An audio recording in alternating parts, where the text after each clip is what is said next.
40% from the field. Haslam's pass is picked off.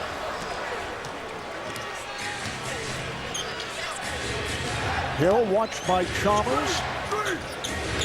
This is Paul George, met by Dwayne Wade. Hibbert. The tip by Hibbert. Roy Hibbert in his 4th season out of Georgetown, an all-star this year. And Marv, this is Indiana's big advantage, is inside with Hibbert. The question is, can they get him the ball as Haslam misses on the jumper? In game 1, they really struggled getting the ball inside.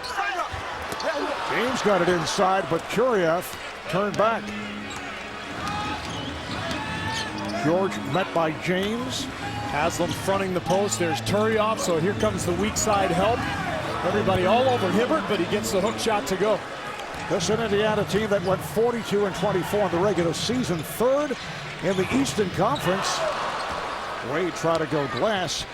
Pacers had a strong final month. They won 12 of their last 15 games. And then in the first round, they knocked off the Magic in 5. And the Pacers advancing to the second round for the first time since 2005. And that shot way off from George Hill.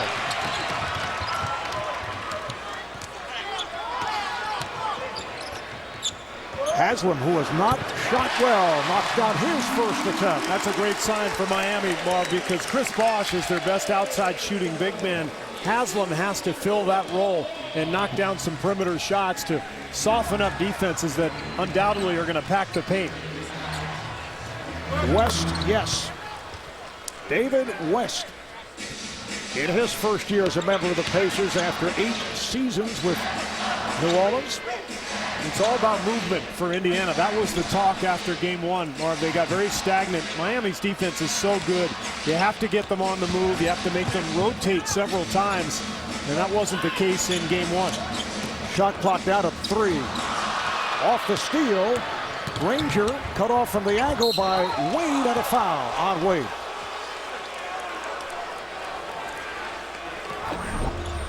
Well, here's what we're talking about. LeBron James loves this. A little pick and roll action. Looks to the weak side. He's a passer first. As good as a scorer as LeBron is, he really wants to find teammates. But without Bosh out there, this man, Udonis Haslam, has to be a threat. Danny Granger, as I mentioned, just 1 of 10 from the field in game 1. He's really been a barometer of sorts for the Pacers in this postseason. You look at the numbers, 12 points per game in the 2 losses. Remember that opening round loss against Orlando in game 1? He went cold, and in fact, the entire Pacer team really struggled down the stretch, much like they did in game 1 here. Only 16 points in the 4th quarter the other night. Chalmers putting moves on Hill and scores. Mario Chalmers, who did not come up with a field goal in game 1, away from the ball. West and Chalmers involved in a collision with Chalmers going down, and Ed Malloy with the foul call. It is on Chalmers. Well, here's the layup. Chalmers did not make a basket the other night, had a couple of free throws, so he needed something to go.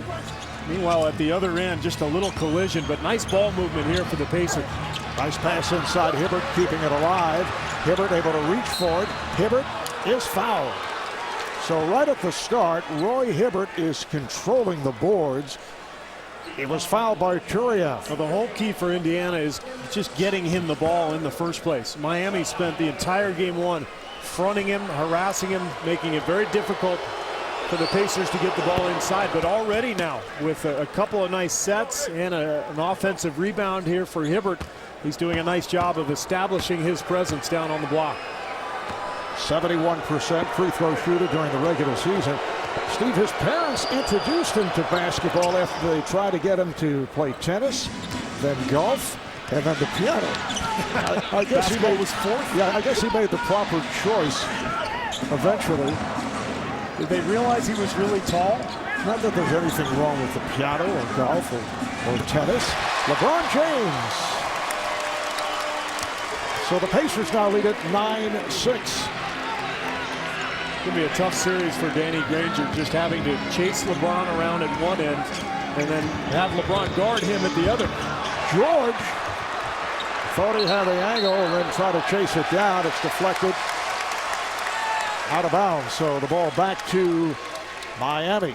Now, LeBron was given the MVP award before game one, and if there were any doubts, and I don't think there were, he pretty much dispelled them with his performance, dominating Danny Granger, and then when Bosch got hurt, sliding to the floor and guarding David West and pretty much nullifying him as an offensive weapon. Wade's going to draw the foul here, but I am just blown away by LeBron James's versatility. What he does defensively for this team is incredible, and I think that's what separates him from, say, Kevin Durant, who finished second, or any of the other offensive-minded stars in this league. Well, LeBron has had a spectacular season. Pat Riley saying what was particularly impressive about the kind of season LeBron had is to see the numbers against the Pacers. Apparently, David West suffered a cut on his left wrist, which has been taken care of. Pat was saying that what he was impressed most about was that career-high 53% field goal shooting. And the reason is because he's been in the post more, and he has cut down on his three-point shooting, and the mid-range shot has improved. He's gotten so much more efficient. He closed that game the other night with 3 or 4 mid-range jump shots off high pick-and-roll situations that we really didn't see much of in recent years. But LeBron went home this summer after that devastating finals loss, and after taking a little time off, he really went to work on the block and in that mid-range area. And I like what you said, Marvin. He's cut down on the three-point field goals. You see the numbers, 2 of the greatest individual seasons we've ever seen. Very similar numbers for Jordan and LeBron, particularly with the field goal percentage and the rebounds. But yeah, he has continually gotten better year after year. Michael's 88-89 campaign was a full 82-game schedule, but our staff selecting the 2 best all-around seasons that Jordan and James have had. And that year, Magic Johnson actually won the MVP award. It wasn't until a few years later that Michael won his first most valuable player. LeBron with 3, of course. Now the only thing left. Yes. We all know what that is. As he well knows. Yes. Yeah. Pacers have a 9-7 lead. We've played 4 minutes as George fires for 3. Scooped up by Hill. Nice pass inside. George is rejected. Kurioff and Haslam combining on the block. Chalmers getting inside. Nice move. Not able to finish. Rebounded by West. There's Hill pushing it. Pulls it up. Yes, and the foul. George Hill able to knock it down. Critical for Indiana to get out in transition. Miami is so good with half-court defense. You have to take advantage of any opportunity that you have like this one. George Hill doing a nice job of showing patience, not over-penetrating, and just pulling up for that little jump shot. Chalmers committing his 2nd foul. He'll sit down. Mike Miller will come on.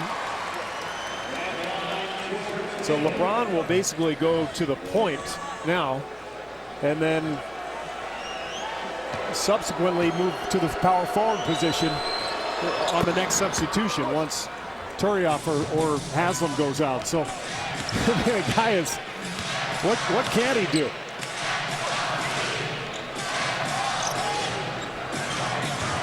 Miller played by Hill, who has that enormous wingspan. Haslam with some room. Stay right here, says Joey Crawford. The foul is called on Indiana. So the whistle's blowing early as West is called for his first. In game 1, Miami at 38 free throws, 10 more than Indiana. Here in the early going, the Pacers have been to the line 5 times. Miami twice. Pacers were right near the top of the league in free throw attempts this year. Of course, they didn't play Miami every game. Miami doesn't foul a whole lot.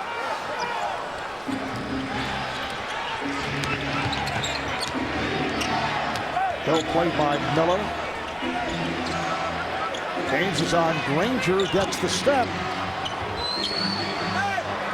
That's a three-point attempt by George, and it's handled by Turiaf. But a good possession. That's what Indiana has to do. They've got to get penetration somehow to break down this Miami defense and then move the ball on. Miller for three, and West with the good hands able to handle. Boy, West and Hibbert not even running in transition. And I know that's not their game, but they've got to move. Nice setup from Hill, but West not able to hit. If your guards are going to push the ball up the court, your bigs have to run with them. You know, there's going to be some shots in transition, in trail. Well, LeBron showing us his version of the teardrop. He showed that in game one a couple of times, too. That's another part of his repertoire that has been enhanced this year. 3-point. Indiana lead, they double up on Granger. He's able to get the step and scores. Nice move by Danny Granger. That was beautiful. Just sidestepping Haslam. His first field goal tonight. Granger looks more aggressive here in the early going. Just under 6 remaining in this first quarter. Game 2 of this best of 7. James Spoelstra early, he said we want to play fast with a sense of urgency. We have not seen that here at the start. Well, when they play fast, it's because of their defense. Marvis Hibbert comes up with a block, but the Heat's defense has been subpar to this point. And when they don't defend with aggressiveness, it's tough to get out and run and play off of that defense. 8 on the shot clock.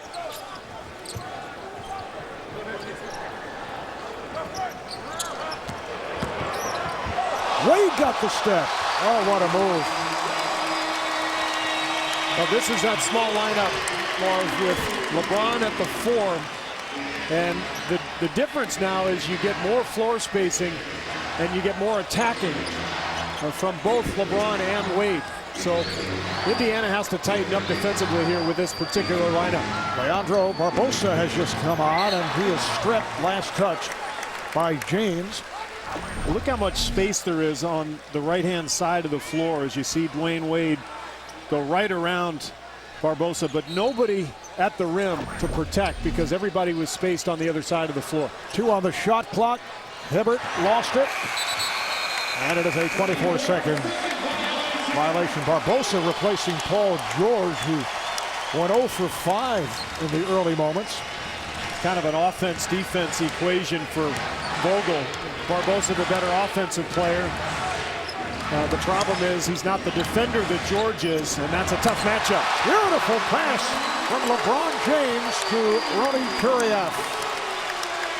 Miami within 3. Just under 4.5 remaining in this first quarter. Granger for 3. Here comes James. Beautiful return pass from Wade. Volleyball return by Dwayne Wade. 6-0 run for Miami, and it's a 1-point game. I think Frank Vogel's trying to get a timeout, yelling at the officials. His team doesn't see it, and now Hill's just going to run a pick and roll. Hill is blocked and is deflected short. Good play from behind as George Hill knocked it away from LeBron James. Miami is engaged now, Marv, after that slow start. They are flying to the ball, so Indiana is going to have to get some movement and try to get the ball into Hibbert. Hibbert with it, feeling for Turiaf, goes right at him. Whistle before the shot and the foul on Turiaf. You can feel how the game slows down, you know, when the ball goes into Hibbert. And when it does slow down, that's a good thing, because otherwise they're doing this. They're playing against a fast Miami team and chasing them. Look at that touch pass from Wade. You cannot beat Miami when they're playing fast, when they're getting out and running. Indiana gave up 18 fast break points in that first game off 15 turnovers. So they've got to take care of the ball, get it into Hibbert, and play off of him. Miami over the limit, putting Hibbert at the line. Now Joel Anthony replaces Ronnie Turiaf. And Dwayne Wade will sit down. Norris Cole, who did not play at all in game 1, checks in. Cole, a rookie out of Cleveland State, first-round draft.